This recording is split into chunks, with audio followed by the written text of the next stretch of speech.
19h45. Mesdames et messieurs, merci de suivre les programmes de ITV. C'est parti pour cette nouvelle session d'information. D'abord, ce communiqué de l'administration pénitentiaire, communiqué qui informe que Pape Mamadou Seck a été repris et réintégré en détention ce dimanche 24 juillet 2022. Pape Mamadou Seck s'était évadé de la MAG du pavillon Sénégal de l'hôpital Aristide Le Dantec. Il a été interpellé, je rappelle, dans l'affaire dite des forces spéciales. Les précisions de Gorandak Loha. Un cavale depuis la nuit du 9 au 10 juillet, après avoir été transféré de Rebeuss au pavillon spécial de l'hôpital Aristide Le Dantec pour des raisons médicales. Après des jours de recherche intense, les forces de l'ordre ont finalement mis aux arrêts Pape Mamadou Seck, un des présumés membres des forces spéciales à Darou Karim, non loin de la capitale du mouridisme où il était en cachette. Ce présumé membre des forces spéciales, accusé de tentative de déstabilisation du pays, a enfin donné de ses nouvelles après une vague d'indignation du monde entier informé de son assassinat. Pour rappel, l'homme âgé de 51 ans avait été interpellé à Dakar le 17 juin dernier, jour de manifestation interdite à l'appel de la principale coalition Yewwi Askan Wi. Gorandaklo, justement, de la politique, on en parle dans ce bulletin d'information législative du 31 juillet 2022. La violence qui sévit actuellement dans la campagne électorale inquiète le secrétaire général du cadre unitaire de l'islam, le QDUS, qui avait proposé aux acteurs politiques la charte de la non-violence, compte ainsi dans les prochains jours lancer une campagne contre la haine et la désinformation sur la toile. Cher Gaï, que je vous propose de suivre. Est-ce que tout le monde la signe? Que tout le monde la signe, oui. Même quand on ne veut pas la signer, qu'on tienne compte de cette volonté, de cette entente que le Sénégal vaut tous les sacrifices et les renoncements et que rien ne vaut la violence. Le cadre unitaire a beaucoup de projets. Et parmi ces projets, il y a justement tout un travail pour que les propos offensants ne soient pas des menaces pour le vivre ensemble au Sénégal. Et c'est dans ce cadre-là que nous avons mis en place un dispositif qui permet de monitorer tout ce qui se passe dans les réseaux sociaux et qui constitue parfois des menaces très importantes à se vivre ensemble. Et c'est dans ce cadre-là que nous sommes aussi en partenariat avec Facebook, donc Meta maintenant, qui a décidé, donc dans le cadre de ce partenariat-là, d'accentuer avec nous les efforts de formation des leaders pour qu'ils puissent porter la voix, la bonne parole dans les médias et dans les réseaux sociaux, mais aussi parler aux Sénégalais en général. Meta au niveau mondial? Meta au niveau mondial. Ah ouais. Était l'invité du JDD ce matin et la lutte contre les inondations. Le sujet a été débattu également dans l'émission après le plan décennal de 2012 dont le budget était évalué à plus de 700 milliards de francs CFA. Un nouveau plan décennal est prévu selon le Cheikh Gueye. Il est chercheur et responsable de la veille et de la prospective à l'IPAR. La synthèse du JDD avec Abdourahmane Licha. Les eaux de pluie s'imposent partout, au-delà des lieux d'habitation. Elles sont dans les établissements scolaires, les structures sanitaires et ont parfois un impact sournois sur les sinistrés sur le plan économique. Attaquer le mal par la racine, la préconisation de Cheikh Gueye, la mise en œuvre d'un plan d'assainissement pluvial clair, net et surtout suivi. C'est-à-dire avoir ces plans, avoir une cartographie, avoir avec les moyens qu'il faut, les satellites, le LIDAR notamment, c'est-à-dire ce satellite qui utilise la lumière pour déterminer au centimètre les détails des bassins versants, pour voir où est-ce qu'on peut faire des lotissements et où est-ce qu'on ne peut pas faire des lotissements, comment est-ce qu'on peut construire de manière plus efficace les systèmes donc de canalisation. Des concertations, meilleur canal pour parvenir à des résultats probants concernant le nouveau plan décennal de lutte contre les inondations auquel Cheikh Gueye laisse entendre retenir quelques échos. Et pour cause, la société civile n'est pas suffisamment impliquée. La société civile, les chercheurs sont moins impliqués que les services étatiques. Et pour moi, c'est une erreur parce que les inondations constituent un phénomène qui doit interpeller tout le monde. D'autant plus que les chercheurs, notamment mes collègues géographes, ont fait pendant des dizaines d'années des travaux très importants qui peuvent déterminer un vrai changement.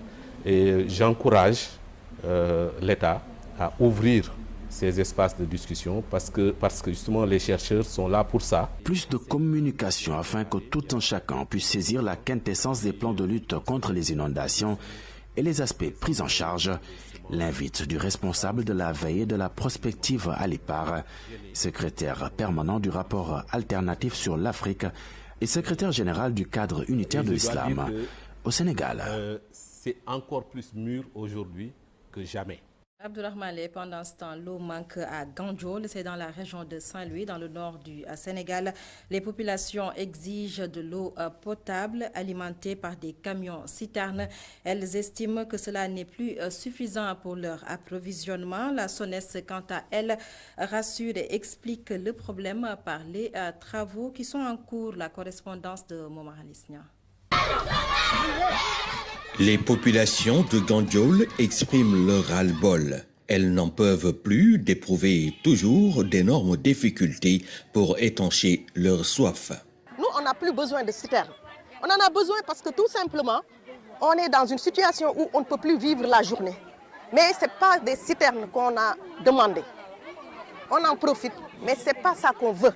On veut que le réseau soit bien fait, que le réseau soit fait de sorte que à chaque fois, quand on se réveille chez nous, qu'on a l'eau comme tout le monde, comme les autres qui sont à Dakar, qui sont à Saint-Louis, qui sont partout dans le monde, qu'on ait de l'eau pour vivre, parce que l'eau, c'est la vie. Le maire de la localité dit avoir interpellé les autorités en charge de la distribution de l'eau.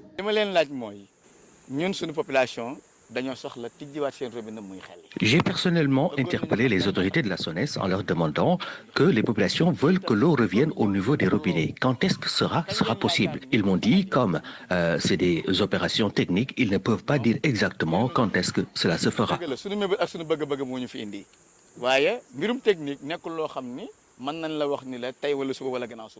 De leur côté, les responsables de la SONES annoncent des travaux qui devraient résoudre définitivement ce problème.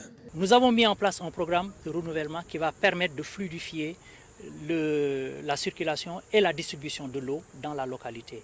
Et ça, c'est en cours. Ce n'est pas un programme qu'on est en train de planifier, non. C'est des travaux que nous sommes en train de faire. Sous peu, vous allez voir dans certains quartiers, comme on l'a dit aux populations, qu'ils verront les équipes de la CNO intervenir au niveau de leur quartier. Une chose est sûre, les populations de Gandiol menacent de descendre encore une fois dans les rues si le problème persiste.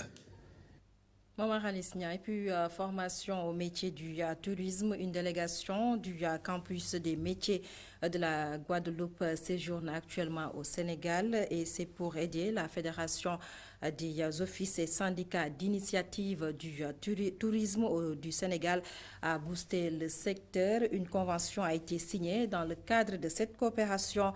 C'était en présence de notre reporter Babacar Seck. L'expérience de la formation dans le domaine du tourisme de la Guadeloupe va être mise à profit par le Sénégal à travers un partenariat entre le campus des métiers de la Guadeloupe et l'École nationale de formation hôtelière et touristique. Parce que je crois que la colonne vertébrale d'un peuple, c'est la formation de ses hommes. Et si nos enfants sont mieux formés, nos enfants pourront parcourir le monde et découvrir, bien sûr, toutes les réalités du monde. Rien ne leur sera impossible si nous les formons. Et le domaine qui nous concerne spécialement, puisque nous sommes avec le NFHT, qui est École hôtelière du tourisme, il y a matière, c'est un levier économique terrible si nous arrivons à professionnaliser les acteurs du secteur touristique et hôtelier. La Fédération des offices et syndicats d'initiative de tourisme du Sénégal trouve ici une opportunité de faire la promotion des 6 pôles touristiques du pays. J'ai l'habitude de le dire, quand le tourisme va, tous les secteurs marchent.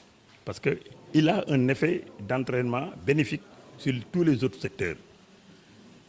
Notamment l'artisanat, la culture, l'art, tous les secteurs, le commerce et tout. Actuellement, la fédération a réuni l'ensemble des acteurs de tous les 6 pôles touristiques du Sénégal. Et donc, de ce fait, maintenant, on peut aller vers l'essentiel. Et on est sur le pied avec cette convention qu'on vient de signer. On va en faire d'autres avec d'autres secteurs et ensuite encourager davantage le Sénégal à découvrir leur pays.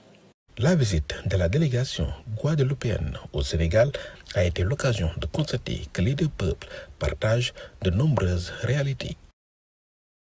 Babacar Seck, du tourisme, on passe à la santé. Direction le sud du Sénégal, Ziguinchor, plus précisément, le centre médical interarmé du camp colonel Georges Boissy, doté d'une unité de mesure de charge virale. L'objectif de cette infrastructure qui polarise les 3 régions de la Casamance, Ziguinchor, Kolda et Sédhiou, et de combattre efficacement le VIH-Sida. La correspondance de Hassan Ba.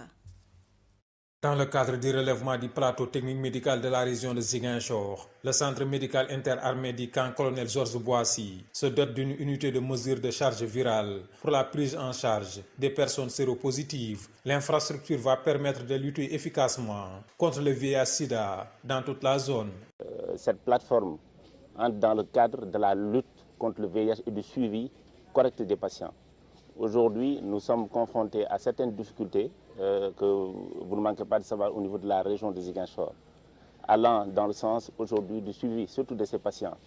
L'État a consenti beaucoup d'efforts par la mise en place de beaucoup d'unités de charge virale, aussi bien au niveau de l'hôpital de la Paix, il y a une unité qui était là-bas qui est fonctionnelle, au niveau du centre de santé Silence à travers le projet KERS, et de petites unités au niveau des districts sanitaires de la région. Mais souvent, nous sommes confrontés à des pannes d'appareils, ou bien à des problèmes quelquefois de réactifs ou bien d'utilisation de ces appareils.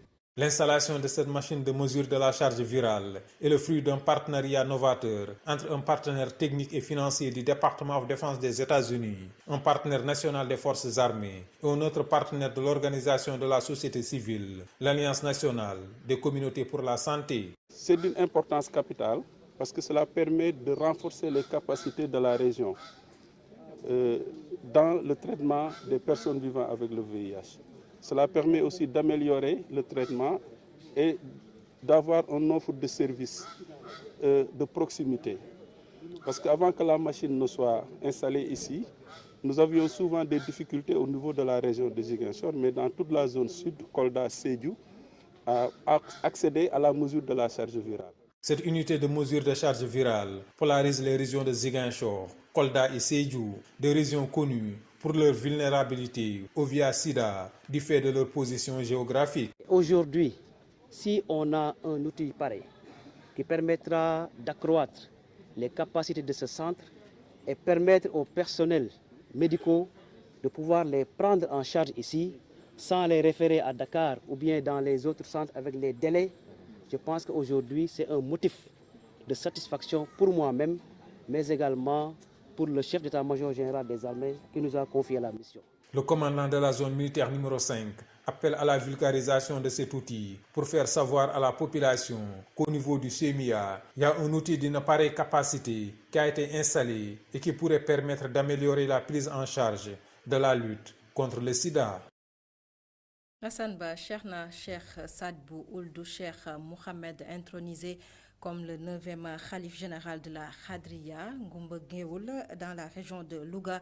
La localité a abrité hier la réunion d'information, réunion qui a fait suite à l'intronisation du nouveau khalife à Nimzat. Je vous propose de suivre le porte-parole du jour. Il se nomme Mohamed Fadel Ould Marfou, au micro de Seykou Diallo.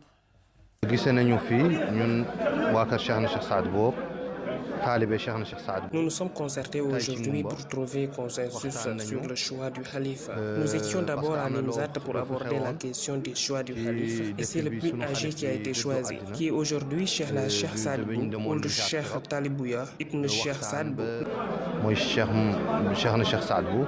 doomu Cheikh Anta Taqiyullah doomu Cheikh Khalifa doomu Cheikh Saad Bou waxtaan boobu la ñu doon fait. La rencontre d'aujourd'hui, c'était juste pour confirmer le choix qui a été fait à Nimzat. Nous avons discuté avec ceux qui étaient absents lors de cette rencontre et tout le monde est d'accord. Alhamdulillah, Dieu merci. Il n'y a pas grand-chose qui a changé. Le choix du Khalif a été fait à Nimzat. Nous n'avons fait que confirmer ce choix aujourd'hui. Seulement, il y a des familles sénégalaises qui n'étaient pas à Nimzat pour assister à cette rencontre. Une absence parfois due aux contraintes de temps parce que la réunion a été organisée à la veille de la Tabaski. Et nous ignorons que nous n'avons pas de frontières. Le Sénégal, comme la Mauritanie, c'est une seule famille. Et aujourd'hui, la réunion a démontré cela. Et aujourd'hui, l'essentiel, c'était de confirmer le choix du Khalife. Réunion bi ñi jotul woon ñëw Nimzat ñëw nañu fi mais pratiquement contenu bi benn la mooy tànn xalifa bi bokk jiboo ci xalifa.